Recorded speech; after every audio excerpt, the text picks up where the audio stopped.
What's up, guys? It's Steve over at Disney. Today we are going to be counting down the top 5 remakes of classic Disney films. That's right, today we are going to be talking about the live action adaptations of our favorite Disney movies. We are really excited to get into this. I am really excited to get into this.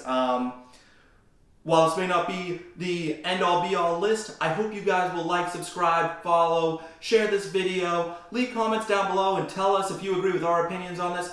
So without any further ado, get your popcorn and root beer ready because it's time for us to count down the top 5 remakes of classic Disney movies. Let's go.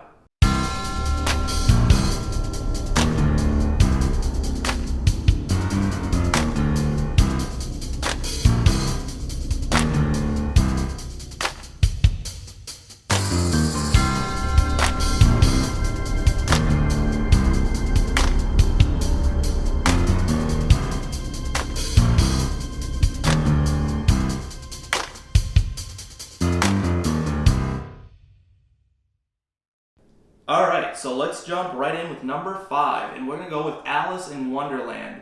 The live-action remake of the classic Disney movie. Alice in Wonderland, while not a shot-for-shot remake like some of the other ones, this was really a cool telling, seeing a lot of the bright colors and the zany characters that come to life from this story. We were really big fans of it when it came out. I watched it a couple times in theaters. And I really couldn't get enough, honestly, of Johnny Depp as the Mad Hatter. I thought that was just the coolest part of the movie. I thought it was crazy enough to capture what Alice in Wonderland was supposed to be, and we couldn't help but put it on the list.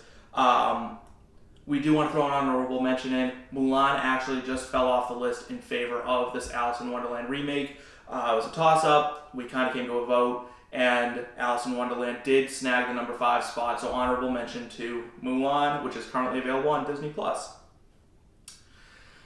coming in at number 4, we got The Lion King. Yes, I know, number 4. When The Lion King was announced, I was almost positive that was going to be the best remake ever. I was certain that it was going to be one of the biggest movies of all time, if not the biggest movie of all time, because everyone loves The Lion King. Everyone remembers that story, remembers the music, and we love it.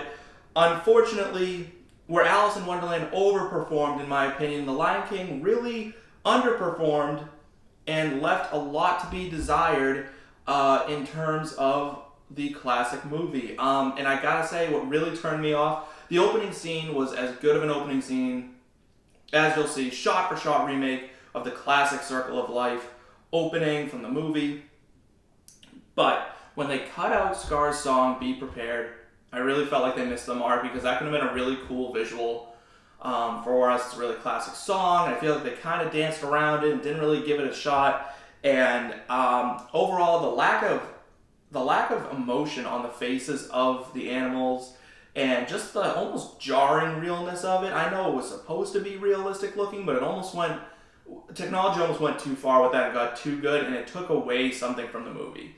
So unfortunately, The Lion King's just going to have to sit at number 4, right behind another animal-based remake, number 3, The Jungle Book.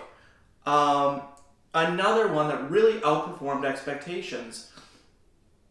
I couldn't believe when I went to see it the first time how captivated I was by this movie. It was really entertaining, really exciting. The voice acting was unbelievable.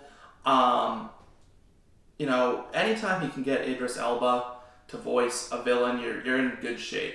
And this movie really was cool. I loved Christopher Walken as King Louis, doing the whole songs. The songs made it in there in a more organic way.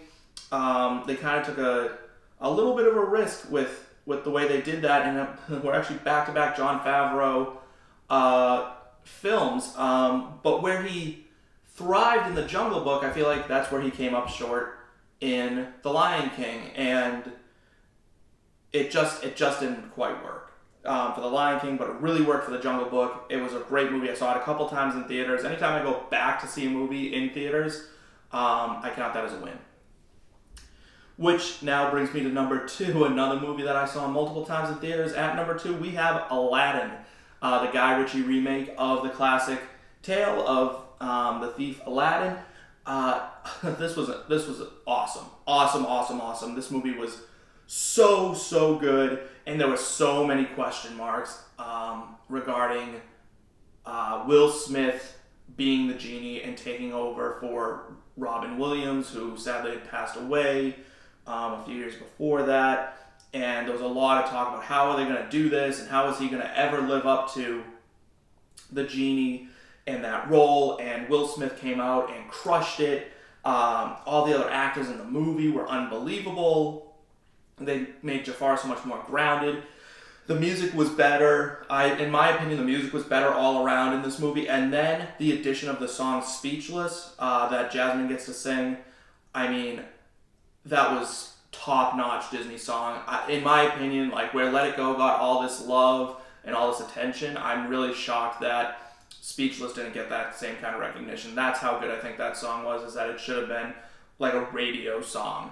I thought it had a great message behind it, and it really made that character so much better. And coming in at number 1, we have Beauty and the Beast, the live-action remake, Emma Watson as Belle. Who else could have played it? Nobody.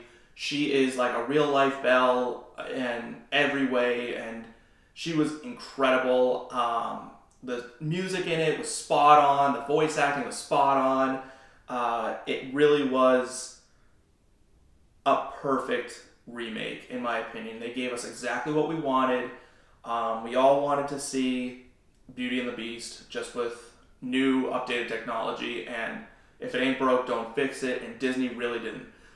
They just came out and they said, we know what you want, here it is. Here's like almost shot-for-shot remake of Beauty and the Beast. I mean, there's lines from the original said right in the new one. It's incredible. The music, unbelievable. The stage was, like the settings were unbelievable. The acting, top-notch. There was not a weakness in this entire film. I've watched it so many times. I saw it 2 or 3 times in theaters. I've watched it so many times on planes or on Disney Plus just in general, just to watch it. I love this movie. It was a movie I loved growing up, and it continued to be a movie that I loved into adulthood and still love. And now the remake, once again, like upped the game and just, they nailed it. So that is our top 5 list of the best remakes, and we want to hear from you guys. We need to hear it in the comments. If you feel like there was something we left off this list, let us know. Tell us your top 5 right below. Like, subscribe, hit that notification bell so that way you get updates on when we're posting again. Go check out our other videos. We just posted one on Saturday, Making Your Magic with our friend Matt. He has some great insight on what makes Disney magical for his family and what they like to do. And if you're a family that really likes to find new things to do at Disney that can just add a little more magic to your visit, go check it out. Our Making Your Magic series is really good for that because it takes a lot of different perspectives, not just us here at Disney, but other people that go down and love Disney as well. Again, like, subscribe, follow us on Instagram. We're Diz_New England. We're Diz-NE on Facebook. Guys, it's been an absolute pleasure coming to you today, this Monday. Watch out, because we're coming to you live Wednesday from Epcot at the Flower and Garden Festival for St. Patrick's Day. My mom and I are going to be giving you our reviews of foods. Go check out our last Talking Disney episode. We laid out 3 things that we're absolutely going to try. And if you have things you want us to try, hit us up in the comments and tell us what you want us to do. Guys, thank you so much. Have a great day. Be safe, be you, and we'll see you real soon. Take care.